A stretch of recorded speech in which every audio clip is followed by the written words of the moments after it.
欢迎收看关键时刻，我是张道和。这礼拜四30号就是川习会登场的时刻，而在川习会登场之前，双方的贸易代表谈的东西、框架跟协议都有初步的协议在，这其中包含了稀土，包含了芬太尼，甚至包含了大豆。而对于习近平来说，更为重要的原因是什么？我们都知道，四中全会之后，我们一度以为习近平应该是稳了，没问题了，但没有，现在才是岌岌可危的开始。你看《华尔街日报》他是怎么形容的？他说，在四中全会结束之后，从四中全会看习近平的清洗行动如何缩减了中共的精英层。他说，有376名委员当中，有竟然1/6缺席了本周的全体会议，这些人都是被纪律整肃行动的目标。简单来讲，他们都是被斗掉的人。这个事情是数十年非常罕见的事情，甚至我们看到央视，你现在看到这些画面都是央视所提供的。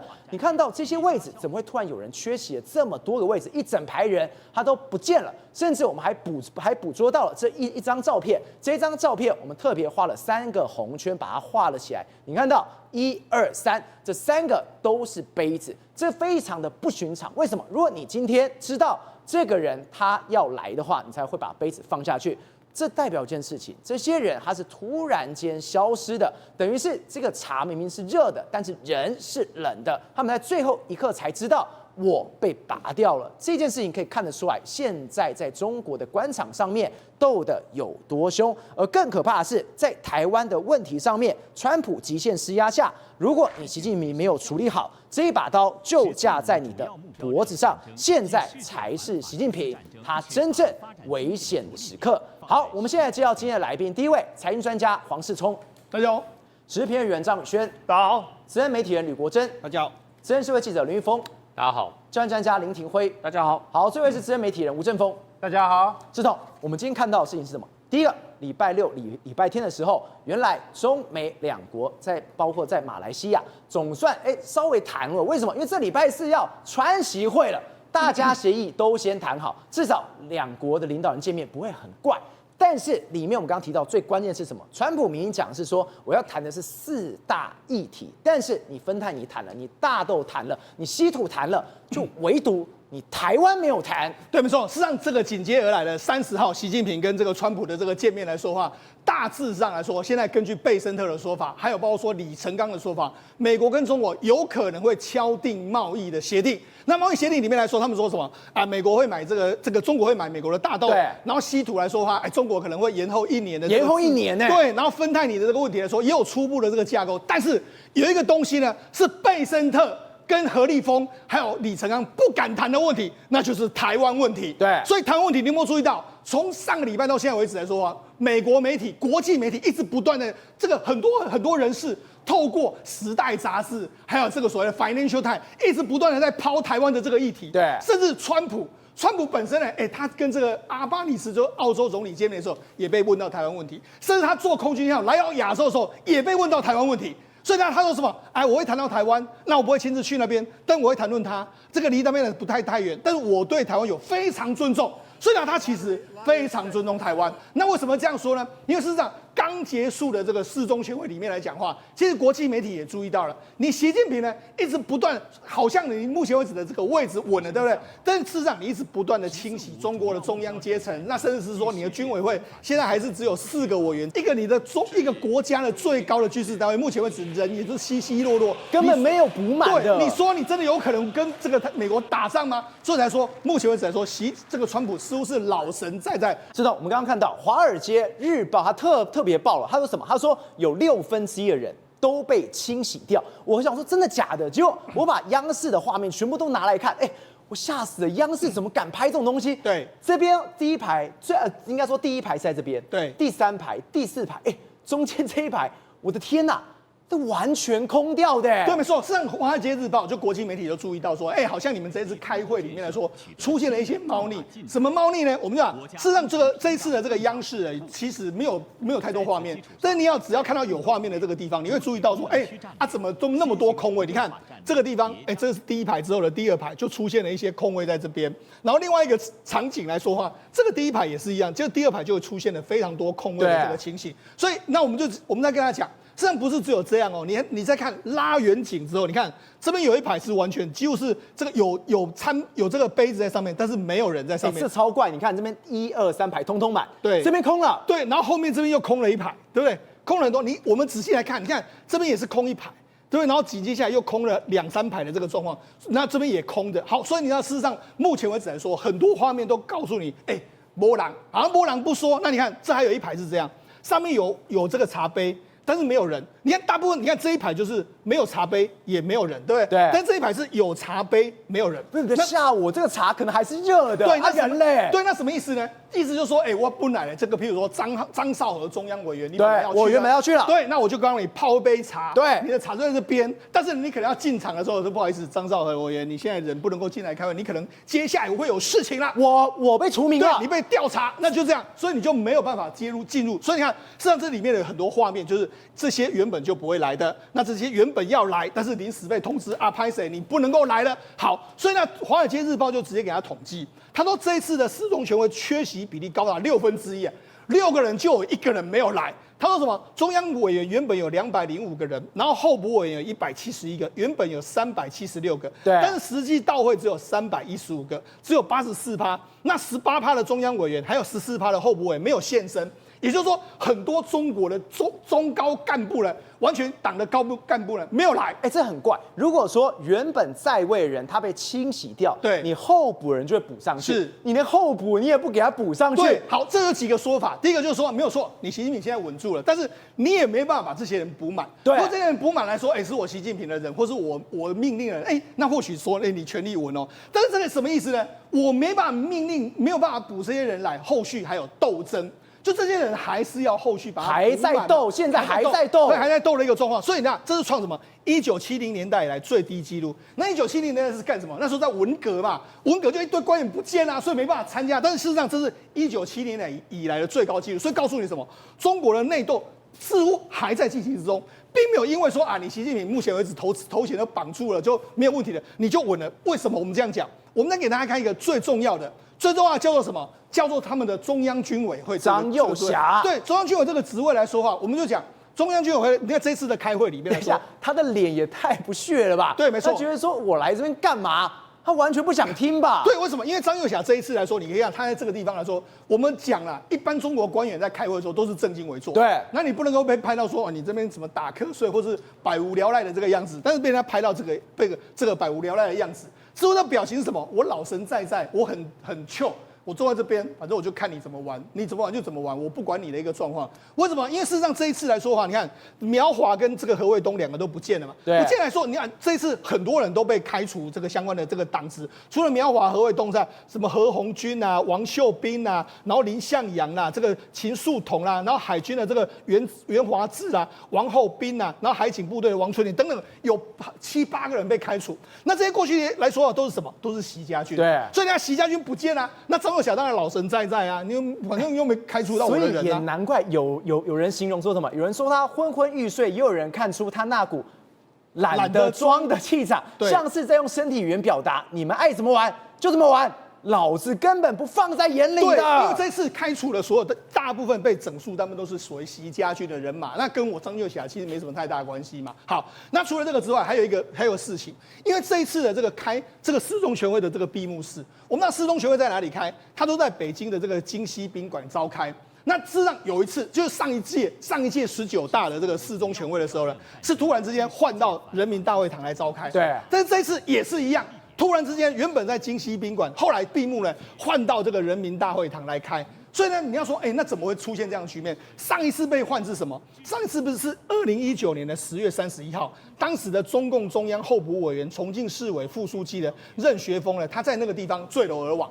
坠楼而亡，所以你看，这个坠楼而亡当然是拍给掉嘛，所以他们就把这个京西宾馆移到这个人民大会堂。就没有，那你这一次为什么又移到人民大会堂？是有什么事情？有人死吗？还是有了什么状况？好，那我们刚刚不是讲到张又侠老心仔仔吗？好，为什么老心仔仔？我们刚才讲这个，我们就说这一次原本呢，他们中央军委会大概有7个成员，就除了习近平之外，还有这个原本有6个嘛，就没有苗华、何卫东完全都不见了嘛，对不对？很多人都不见，不见了之后还有李尚福，3个不见，3个不见，照理说你要补进来嘛，补进来的时候，那因为过去一段时间李李尚福啦，然后何卫东啦，还有苗华华，这3个都是习家军。对，所以你看习家军，你看我有7个人，对不对？我再加上我就4个人啊，你和张又侠3个人，我就赢你嘛。可问题是现在出现一个诡异的局面哦。好，原本大家认为说这一次应该补上3个人嘛，对，3个人习近平可以这个补。好，那为什么张又侠这个劳心哉呢？第一个。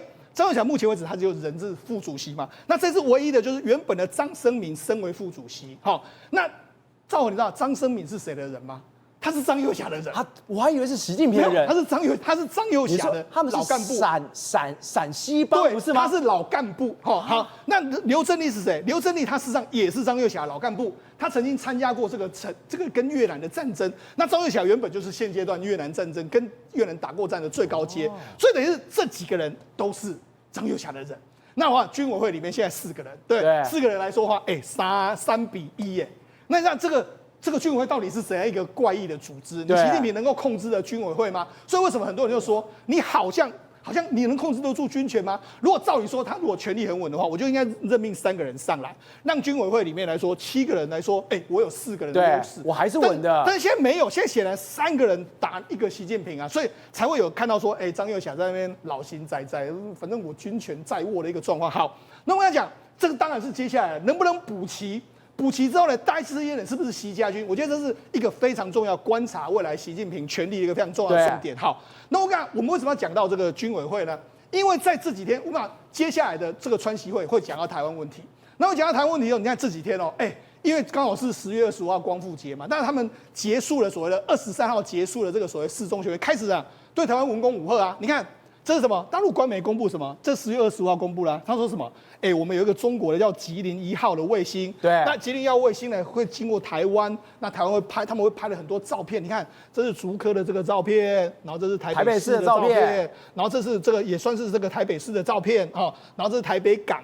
然后还有很多地方，他说这个他通通都有拍，连中正纪念堂他给了一大堆，连基隆河都有。美国他说什么？他说中国台湾省的每一寸土地都在吉林1号太空视角下尽显生机。所以这是什么意思呢？就是说你是中国台湾，我给你跨套的一个状况。好，那除了这个之外来说的话，他们又说在10月26号紧接隔一天，他说什么？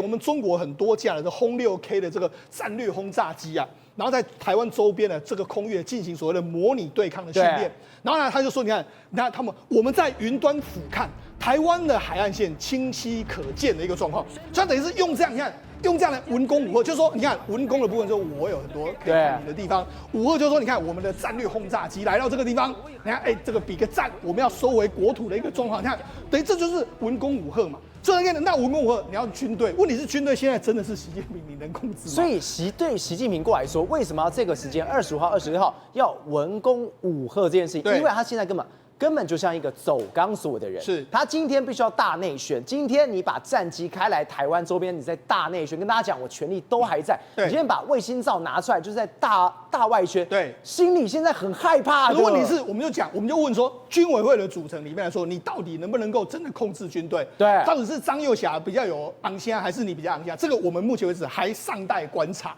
好，另外一个就是什么？我们就讲习近平跟川普要见面之后，所以你看现在大家呢开始用所谓大外宣来2个互相互轰。你看这几天大家在讨论的就是《时代》杂志，不是看出了一个美国必须慎防台湾鲁莽领导人的这个文章吗？对，那就说我们赖总统呢作风强硬这样一个状况嘛，对。那为什么《时代》杂志会有这个文章？因为《时代》杂志这几年来说，如果你有盈利的，因为我们知道这几年的美国很多媒体其实跟中国关系都不错，对。这是不是透过美国媒体来放这个风声？因为《时代》杂志是什么？《时代》杂志是很多美国的这个中高阶层，包括外交机关还有政府官员都会看，特别是他们说川普总统也会看，对，川普总统也会看嘛。那我们就讲，那川普总统呢，目前为止的想法是什么？你看，这就是这样 ，The Fight for Taiwan， 对不对？川普的 Trump Word 里面来说就有说这个，你看The Fight for Taiwan， 对，所以呢，事实上这非常非常重要。也就是说，其实美国都知道中国要的就是台湾，但是我们在节目讲这么多次啦。台湾现在是美国的核心利益。我问你，美国现在靠什么 ？AI 要靠什么？靠晶片。即便现在在哪里做，在台湾做啊，所以他不可能放弃台湾的嘛。所以你看这一次，你看这个川普就说了，虽然我不会去台湾，我用原文跟他说 ，I will be talking about Taiwan with C 哈。那 a lot of respect for Taiwan， 我非常尊敬台湾，对不对？然后问他说会不会打台湾，他说 maybe they will， 就中国或许会 ，maybe they won't， 对 ，hope they won't， 我希望他们不会。I think it would be very dangerous for them to do， 就是说如果他们这样做的话，会非常非常危险。所以你看，事实上川普他不像拜登说我会协防台湾这么多次，对，但是他其实讲的已经很明显了。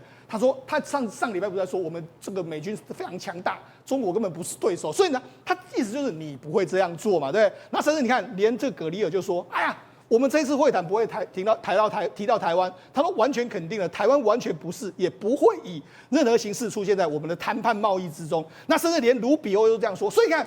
美国官方他连续讲这么多话，就是要说，你们国际媒体报道说我们会出卖台湾这件事情是不可能的一件事。而且你看到哦，之前现任的美国国防部长、国防部次长柯伯吉哦，他就已经呛过他了。他说你怎么会是这样讲话？他说这就是我们必须做的，美国必须防止台湾被中国给征服。他打脸这一篇文章作者。我就讲一个很简单嘛，中国现在用稀土就已经把美国卡了脖子，卡得哇哇哇叫。你要有一天试想。中国真的拿下台湾的时候，他可以用镜片怎么卡住美国，所以那是不可能的一件事。那我就说，现在呢，大家都用这个所谓的互相互轰文章来这个面对台湾问题。你看《时代》杂志就说什么，这个我就讲，他这一篇是以比较批评我们赖清德总统的立场。对。但是紧接下来的《Financial Times》出了一篇文章，是中国新任这个反对党主席对中国立场温和，恐激怒美国。你看，这又是另外一个视角。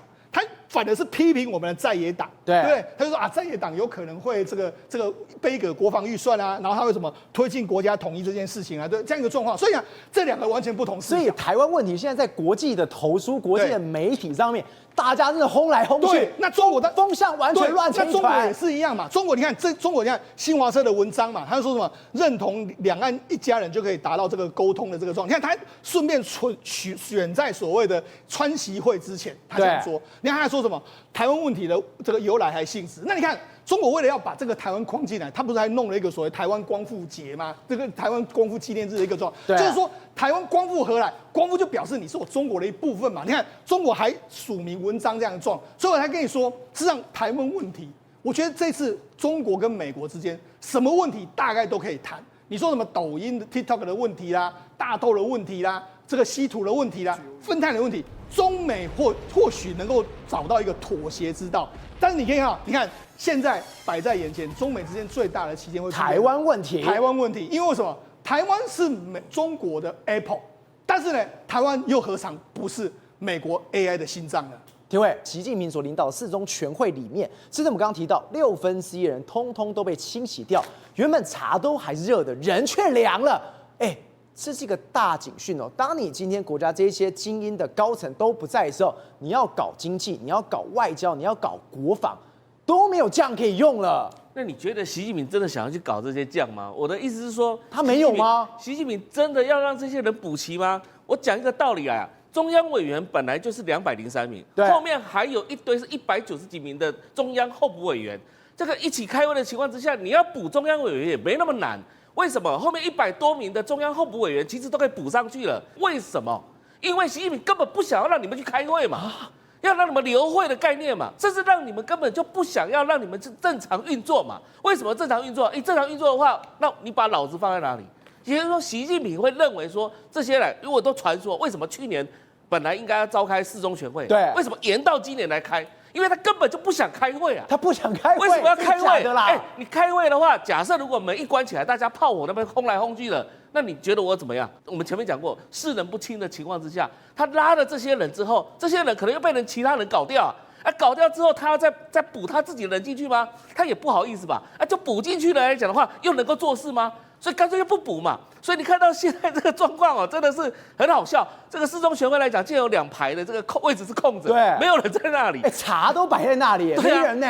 对，没人啊！不是没人吗？中国不是14亿人口吗？泱泱大国啊，人才济济啊！怎么会连派一个人补那个位置都补不起？所以我们看到一个现象是什么现象？就是说这是一个独裁的一个集权的更加集权的一个现象出现了。而这个更加集权现象出现了，虽然是有利于习近平做决策非常方便，他也不需要征询下面的意思了，就直接我来做决策就好了嘛。对。但问题在出在哪里？如果他今天因为生病了，今天身体状况不好了，今天被暗杀了，或今天出了什么状况，这个领导人、独裁者突然间不见了，底下的文官就都乱成一团了。然后就各派系来讲的话，就开始夺那个位置，就开始斗争，所以等于说里面会乱了。也就是说，大家为什么会害怕这个独裁的原因，是因为你如果不见了，大家会乱嘛。好，这话说回来，那个《时代》杂志那篇文章，我要讲了，布朗大学啊，这一位人啊 ，Gostan， 他本身来讲就拿了什么？拿了中国计划。为什么呢？他本身就在布朗大学是中国计划的主任，而布朗大学在常春藤的学校当中，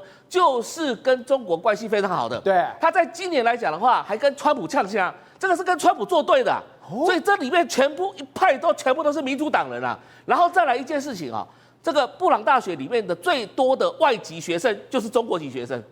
然后里面的学生来自于哪里？大概都来自于加州、纽约，就是民主党的大本营。对，所以今年还跟川普政府呛那个什么东西，就是补助案。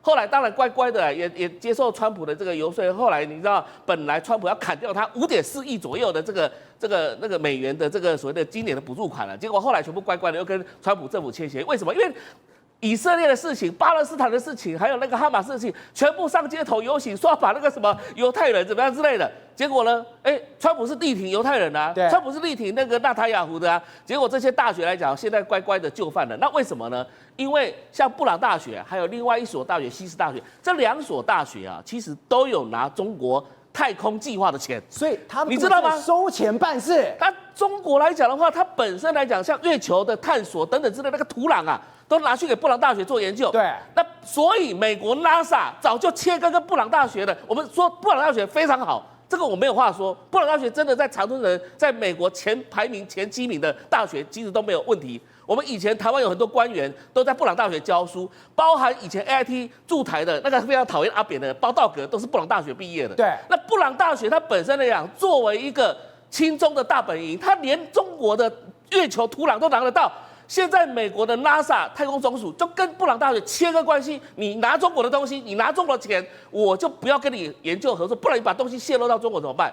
所以今天我们要看清楚事情啊，就是说《泰》杂志里面有一些都是有中共的一个大外宣在操作。对。而《泰》本来一开始川普上台的时候，他做的那些封面都是阿谀奉承川普的没有错，但是它内容来讲的话，很多东西都在批评川普政府，所以我们可能不能上当。不是，我们刚刚特别有提到一件事情，这礼拜4就是川习会，在川习会前，大家一些初步的协议都谈好，只剩台湾问题没有谈好。但里面让我最惊讶是什么？竟然是大豆的事情。我心想，我们上礼拜才聊过，中国很厉害啊，习近平把大豆当武器去杀了美国，今年1颗大豆他都没有进来，结果大豆的这个协议在不知不觉当中就已经谈完了，结果甚至在中国在这次谈大豆议题上面踢铁板，为什么踢了铁板？竟然跟他是有关系。美国的财政部长贝森特，不要以为他只是一个所罗门带出来的金融巨鳄而已哦，他根本就是一个大豆王。所以中国说了，现在还是决定要买美国的大豆，而且还要同意说，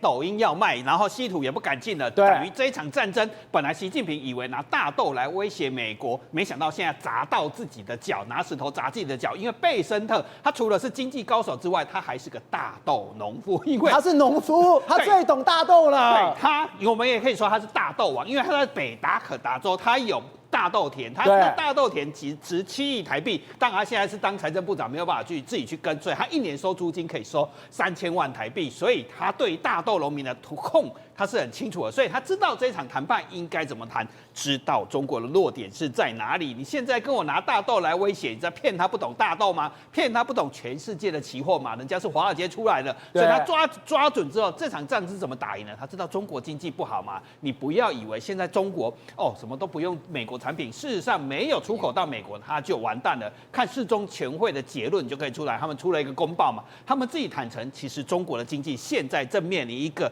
复杂化，而且机遇跟风险非常的多。那最后面这一段讲的其实都是实话了，大实话是现在面临的情况是风高浪急，甚至是惊涛骇浪的重大考。惊涛骇浪的重大考验，自己世中全会开完，拿出这么的字眼来形容，他其实当然也算他诚实嘛。对，啊代表说整个中国状况其实是30年来最严峻的，因为4中全会其实破天荒以前都是在5中全会才做新的5年规划哦，今年是提早1年，所以可以看得出中国问题很大。贝森抓住什么？你以为巴西跟阿根廷是好朋友吗？错，阿根廷跟巴西一个赶快去除关税，对，然后从美国怎样？美国搞大豆来出口到中国去，再来巴西，我马上坐地起价，当你是什么？当你是冤大头在砍价。所以习近平跟中国完全被阿根廷跟巴西当成盘子了，当然盘子啊，贝森都很清楚，我赚翻了。价格跟行情，全世界产量大家都清楚。然后现在自己中国大豆协会自己发文啊，买太贵了，买不起啊！还没投降之前，他已经开始发文说暂缓供应啊，买有多贵，你知道吗？12月跟1月的传奇要买800万到900万吨，这非常的大哦。那贝森特就很清楚，我是自己在当大豆农夫，你有没有产量？巴西、阿根廷有没有？你没有，因为你新豆子刚没成。第二个，你现在新豆子它都没出来，阿根廷跟巴西在南半球，跟美国是反过来的，现在根本没有大豆可卖。然后现在有的是旧豆子，旧的豆子我就给你卖很贵，所以美国大豆在芝加哥期交所现在一普式尔才1.7美元，然后结果他们卖到每普2.5到2.9美元，这里面差太多了吧？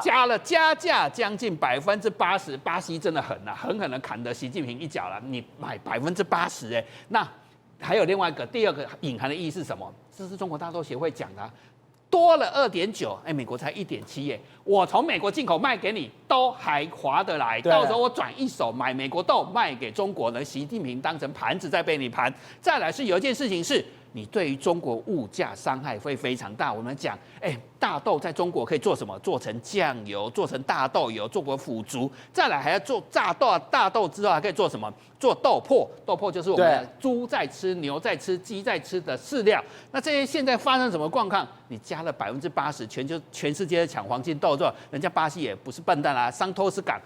加了80%之后，中国发生怎么状况？下半年开始，大豆的企业全部都在亏钱，每加工1吨的巴西大豆就得亏200块人民币啊！比较小规模厂都已经炸1吨赔1吨了，你等于太惨了吧？那你就只能一件事情嘛，对，要么酱油涨价，沙拉油涨价，辅助涨价，全部都怎么可以涨？涨了之后，中国人要翻桌嘞？对，那习近平不是拿一个石头砸自己的脚吗？你要惩罚美国人，结果你又买贵了，企业在赔钱，这些人都赔钱，那厨房的食物都没有。